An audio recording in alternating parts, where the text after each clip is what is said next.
सो बेटा अब इसी मोशन को टू टाइप्स में इन्होंने डिवाइड किया हुआ है।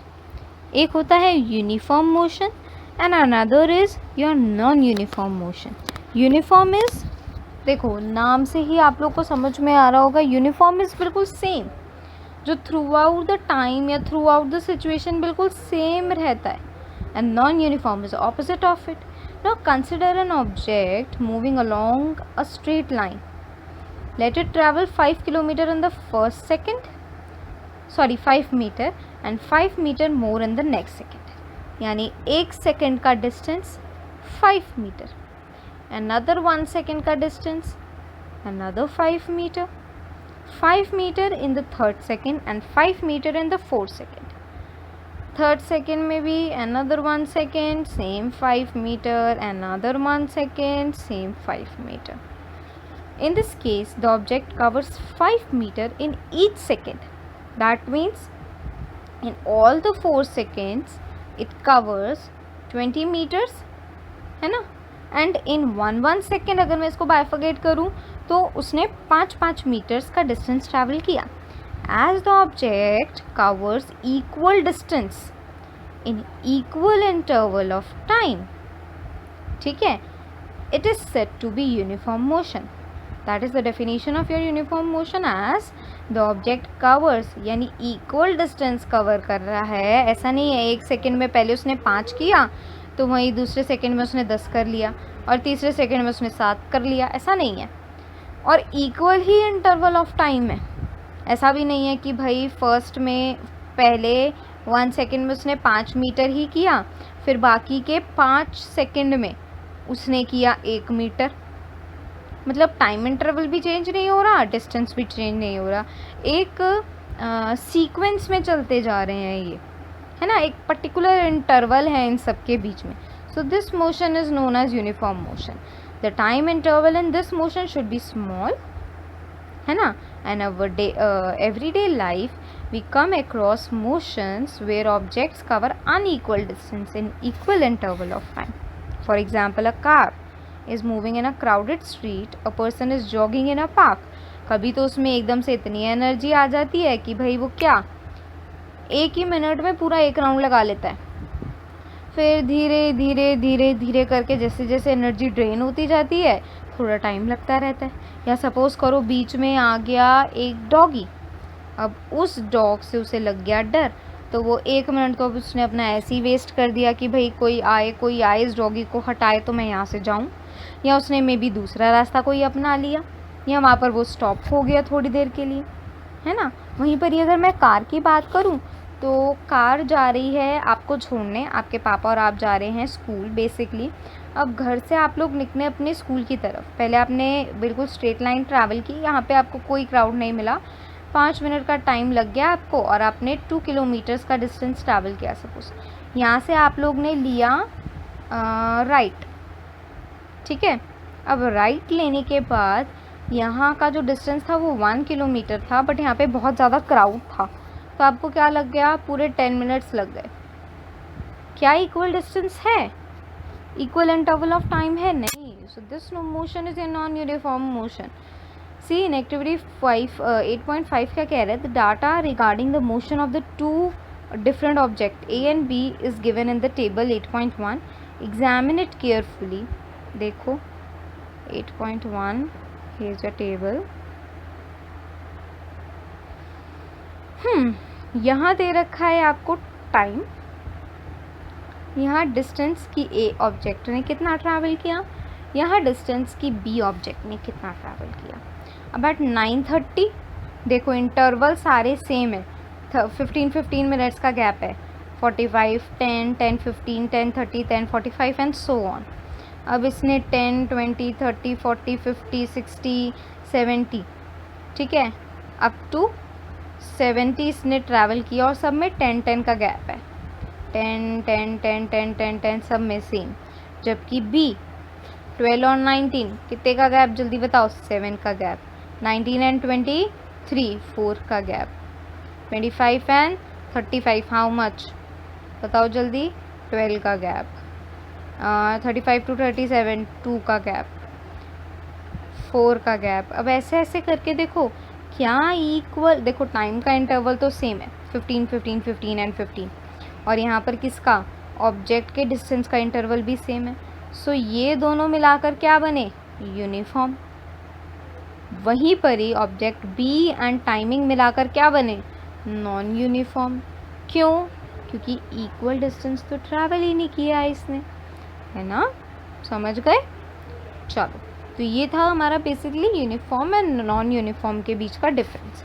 अब measuring the rate of motion, हमें कैसे पता चलेगा कि वो पर्सन जो मोशन कर रहा है वो कितने तेज़ कर रहा है, कितनी धीरे कर रहा है, या क्या है।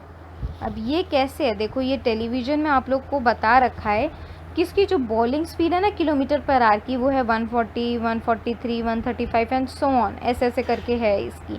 फर्स्ट बॉल में इसने 140 की स्पीड से डाला, सेकंड में इसने 143 की स्पीड से, फिर 135 एंड अप टू करता गया।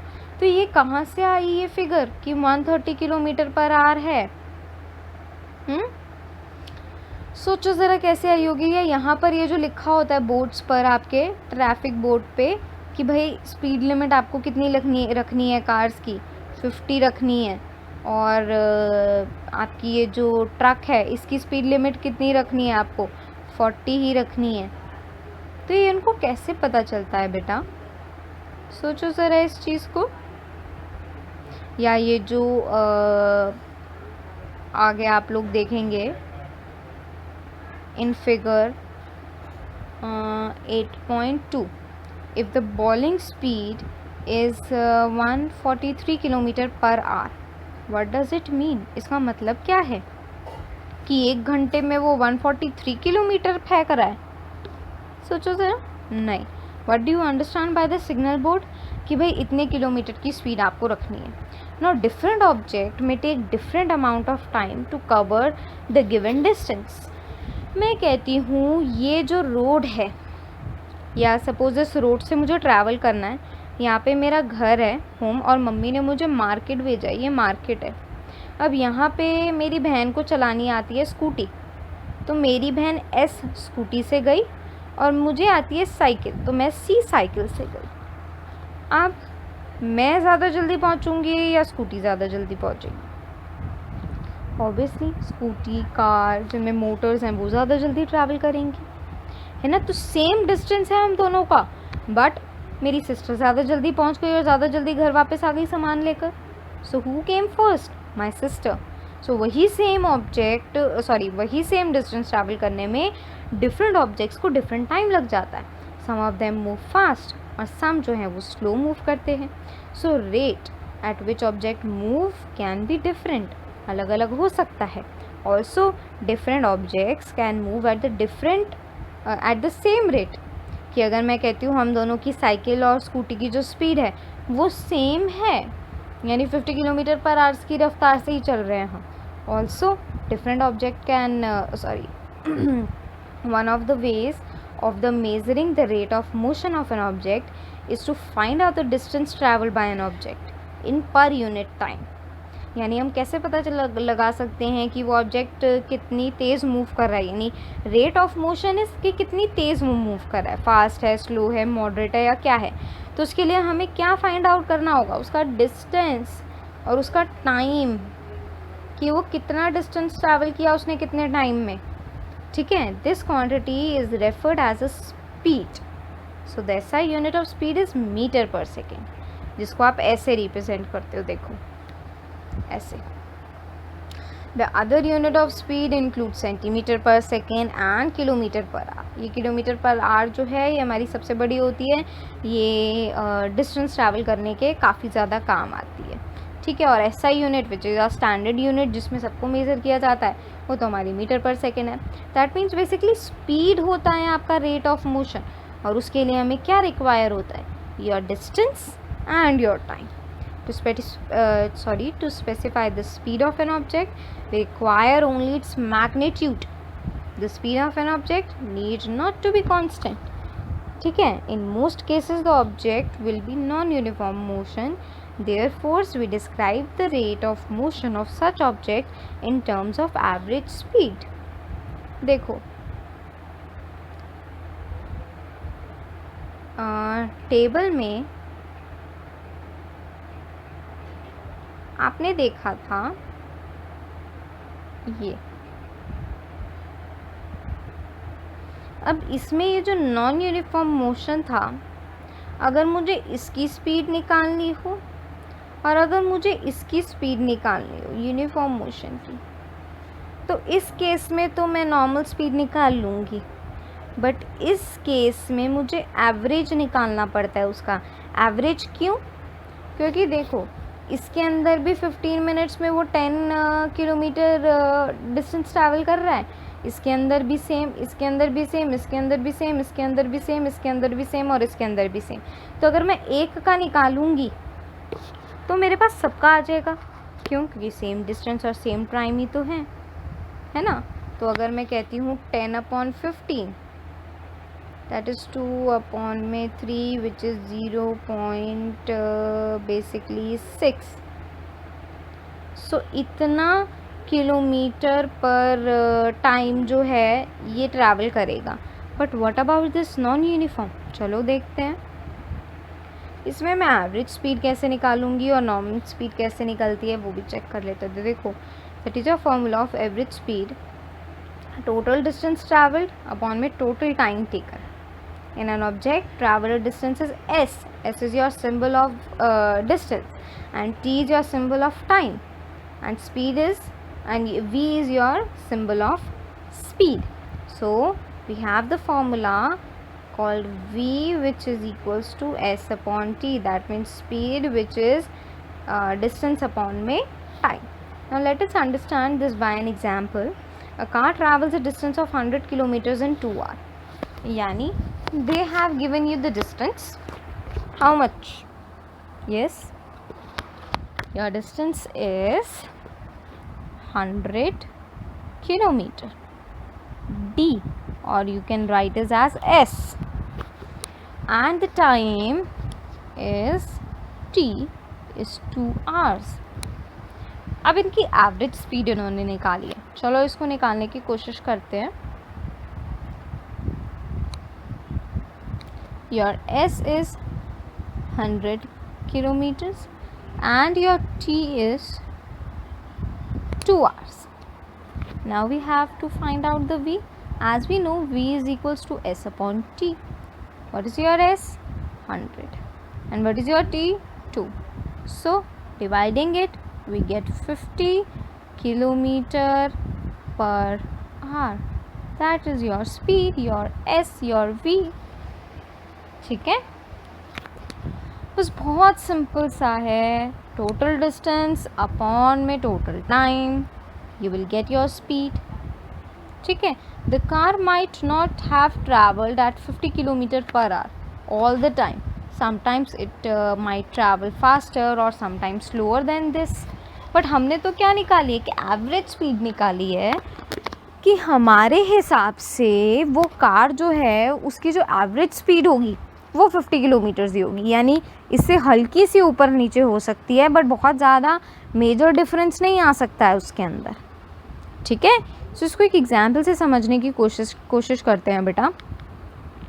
इन this example they have given you an object travel 16 metre in 4 seconds and then another 16 meters in the 2 seconds.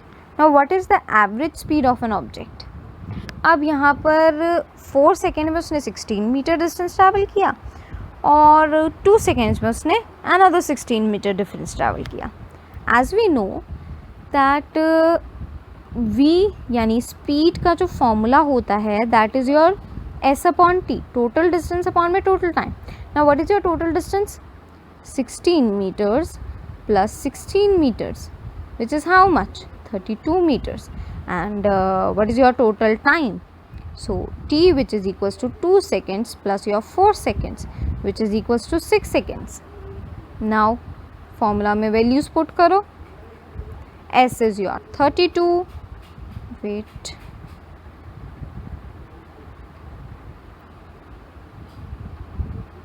yes, v which is equals to s upon t.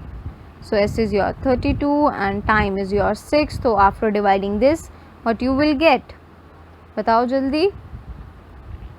3 सा 1 and 12 is 6. After dividing this you will get 5.3. ठीक है, तो ये कितना आ गया 5.3 metre पर second. सी इन्होंने किया ना 32 को 6 से divide and your answer is 5.3 metre पर सेकेंड. ओके. अच्छा, अब जब आप स्पीड के साथ डायरेक्शन भी इन्वॉल्व करते हो देन, यानी विच स्पीड, अभी तक तो हम यहाँ पर बात कर रहे थे कि नॉर्मल उसकी स्पीड जो है वो है 16 मीटर, है ना, और सॉरी 5.33 मीटर पर सेकेंड, और उसने डिस्टेंस ट्रैवल किया और उसका टाइम भी इतना है. अब अगर ये इसी स्पीड के साथ मैं ये बोलती हूँ कि वो इसी स्पीड के साथ राइट में ट्रैवल कर रहा है या लेफ़्ट में ट्रैवल कर रहा है या नॉर्थ में, ईस्ट में, साउथ में, या किसी भी डायरेक्शन में ट्रैवल कर रहा है, तो क्या होगा. सो जब आप स्पीड को इंक्लूड करते हो तो चलो देखते हैं क्या होता है.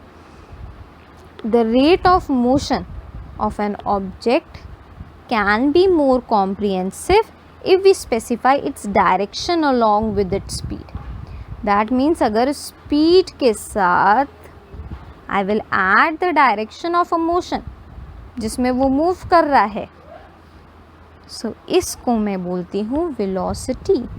So speed with your direction, that means v plus your s, इन दोनों को जब मैं combine कर दूँगी तो ये तुम्हारा velocity कहलाता है. समझ में आई बात. ठीक है. The quantity that specify both these aspects, which aspects, your speed along with the direction of a motion, then it is known as your velocity. Now velocity is the speed of an object moving in a definite direction, that in a north direction or south or east or either northeast or whatever it is. The velocity of an object can be uniform और variable. Non uniform भी हो सकती है, uniform भी हो सकती है. It can be change by changing the object speed, direction of a motion और बोथ. देखो ये वेलोसिटी उसकी डायरेक्शन चेंज करने पे भी हो सकती है चेंज, कि अगर पहले वो 30 किलोमीटर उसने ट्रैवल किया नॉर्थ डायरेक्शन में, और अगर मैंने उसकी डायरेक्शन चेंज कर दी, नीचे साउथ की तरफ ले आई मैं, तो 20 किलोमीटर डिस्टेंस उसने ट्रैवल किया, तो ये जो कम हो गया वो किसकी वजह से हुआ, क्योंकि उसकी डायरेक्शन चेंज हो गई. ठीक है. सो ये डायरेक्शन की वजह से भी आ सकता है और उस स्पीड में चेंज की वजह से भी आ सकता है. When an object is moving along in a straight line at a variable speed, we can express the magnitude of its rate of motion in terms of average velocity, जैसे हमने पहले किया था. Then in non uniform motion हमने क्या किया था, average ले लिया था उसका. आप लोग यही करते हैं ना, कि अगर हमारे पास यूनिफॉर्म मोशन का एग्जाम्पल है, ठीक है, यूनिफॉर्म स्पीड निकालनी है हम लोग को, यूनिफॉर्म मोशन दे रखा है मुझे, तो मैं नॉर्मल डिस्टेंस जो उसने ट्रैवल किया अपॉन में टी ले लेती हूँ. बट अगर वहीं पर ही मुझे नॉन का निकालना है, नॉन यूनिफॉर्म मोशन की स्पीड निकालनी है, तो जितना उसने टोटल डिस्टेंस ट्रैवल किया होता है अपॉन में मैं टोटल टाइम ले लेती हूँ और उससे मेरी एवरेज स्पीड निकलती है. ये एवरेज क्यों, क्योंकि हर पर्टिकुलर पॉइंट ऑफ टाइम पे उसने उतना ही डिस्टेंस ट्रैवल नहीं किया. ये तो हम एक अंदाज़ा लेकर चलते हैं कि वो नॉन यूनिफॉर्म मोशन में उसने लगभग इतना ही किया होगा. सेम एग्जाम्पल आपका सेम केस यहाँ पर आपका वेलोसिटी के साथ भी होता है. अगर यूनिफॉर्म है तो आप क्या करोगे, एवरेज नहीं निकालोगे, and if it is non uniform आप उसका एवरेज निकाल दोगे. बस छोटी सी बात ख़त्म. ठीक है. ओके.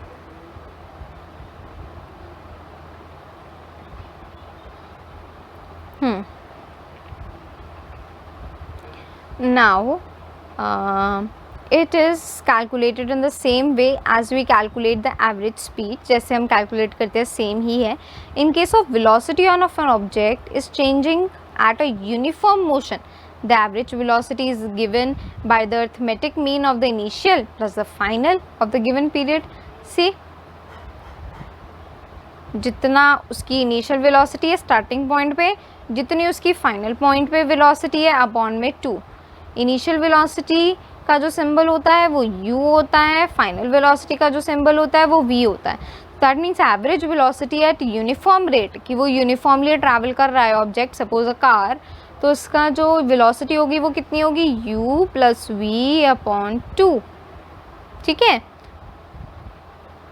देखो इसको हम VAV भी लिखते हैं. अब VAV का क्या मतलब है यहाँ पर, no VAV is average velocity, u is initial velocity and v is your final velocity of an object.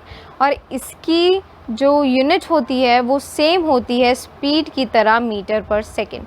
यानी स्पीड एंड वेलोसिटी की सेम यूनिट होती है मीटर पर सेकेंड. समझ में आ गया? So next we have activity 8.6. इसमें इन्होंने क्या कह रखा है, measure the time it takes you to walk from house to your bus stop और your school.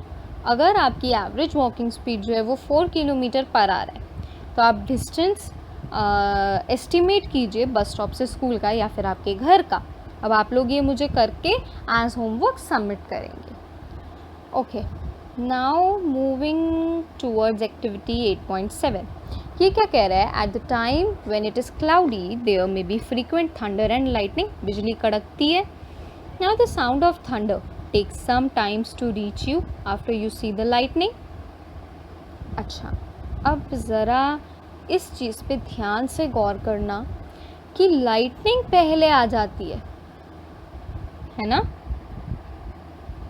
Sound of thunder takes some time to reach you after you see the lightning. आपकी lightning के देखने के बाद sound थोड़ी बाद में आती है. तो जो साउंड होती है वो लेट आती है and your light reach first. ऐसा क्यों?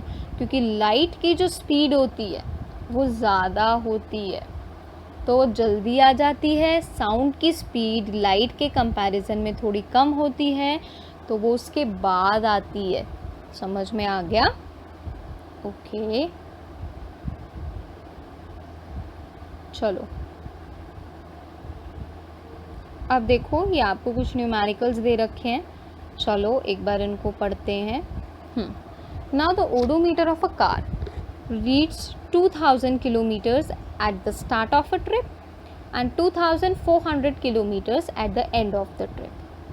If trip took 8 hours, what is the average speed of a car in kilometer per hour and in meter per second? सबसे पहले तो ये आपको किलोमीटर और आर में दे रखा है. सबसे पहले तो हम किलोमीटर पर आर की ही निकाल लेते हैं. अच्छा, अब for your average speed we need the distance travel यानी your S and the T. Now what your S is, ending की जो रीडिंग है माइनस स्टार्टिंग की reading, which is 2400 minus 2000 is 400 kilometre and time is 8 hours. So your speed is what? बताओ, 400 divided by 8 which is how much? 50 यानी 50 kilometres per hour. 50 kilometre per our. And the same अगर आपको किस में निकालनी है, metre पर are में, तो आप क्या करोगे, सॉरी मीटर पर सेकेंड में, किलोमीटर और आर को चेंज कर दोगे. कैसे कि भाई 1 kilometre is equals to 1000 metre, तो बस उसको 1000 से मल्टीप्लाई कर दिया. And 1 hour is equals to कितना, 60 मिनट्स. और इन 60 मिनट्स में कितने सेकेंड्स होते हैं, 3600 सेकेंड्स. कैसे आए 3600, 1 मिनट 60 सेकेंड्स, 60 मिनट्स 60 इंटू में 60 सेकेंड्स विच इज़ 3600 सेकेंड्स. बस इन दोनों को डिवाइड कर दोगे तो आपके पास आ जाएगा 13.9 मीटर पर सेकेंड, सिंपल। ओके, हम मूव करते हैं नेक्स्ट एग्जाम्पल पे। Okay, in this example Usha swims in a 90 meter long pool. She covers 180 meter in 1 minute by swimming from one end to the other end and back along with the same straight path. Now find the average speed and the average velocity of Usha. See, in this question they have asked कि जो total distance है उषा का 1 minute में वो उसने किया 180 metre. अब displacement कितना हुआ उषा का? स्टार्टिंग पॉइंट भी उसका यही था इस पूल से और उसने 180 डिस्टेंस ट्रैवल किया, वापस वो इसी पॉइंट पे आ गई, तो डिस्प्लेसमेंट कितना हो गया मेरा? 0, है ना। अब टोटल डिस्टेंस उसने कितना ट्रैवल किया बेटा? एवरेज स्पीड के लिए ज़रा जल्दी बताओ मेरे को। 180, है ना। अब ये जो था ये कितने मिनट में था? 1 मिनट में था। अब हमें किस में चाहिए इसकी यूनिट? सेकंड्स में चाहिए। तो मैं क्या करूँगी, इसको मिनट को सेकंड्स में चेंज करूँगी। तो 1 मिनट में कितने सेकंड्स होते हैं? 60 सेकंड्स होते हैं, बस। सो 180 डिवाइडेड बाय योर 60, 0 से 0 cancel, 2 3 are 6, here we have 6, 2 1 are 2, 2 3 are 6, 3 metre पर सेकेंड। आ गई बात समझ में? एवरेज स्पीड कैसे निकल गई? सेम वेलोसिटी निकाल लो। एवरेज वेलोसिटी क्या होती है? अच्छा, अब ध्यान से देखना कि उन्होंने u और v क्यों नहीं ले रखा। हमने वेलोसिटी का फॉर्मूला पढ़ा था u माइनस v, यानी your initial velocity minus your final velocity. अब इसमें इनिशियल पॉइंट कौन सा है आपका? ये पूल का स्टार्टिंग पॉइंट जहाँ से उसने शुरू किया। फाइनल पॉइंट क्या है उसका? वही पॉइंट, वापस बैक हो गई वो इसी पॉइंट पे। तो क्या हो गया अगर मैं इसी में से ही इसी को माइनस कर दूँ तो? 0, इसीलिए इन्होंने 0 ले रखा है यहाँ पे। और टोटल टाइम टेकन उसका क्या था? 60 सेकेंड्स, क्योंकि दोनों की यूनिट तो सेम होती है मीटर पर सेकेंड, है ना। अब तो क्या हो गया? 0 divided by 60 is 0. So the average speed of Usha is 3 metre पर second and her average velocity is 0 metre पर सेकेंड। Get it? बहुत छोटी छोटी सी चीज़ें हैं जो याद रखने की ज़रूरत है और बहुत इजी न्यूमेरिकल्स है इसके। ओके, चलो।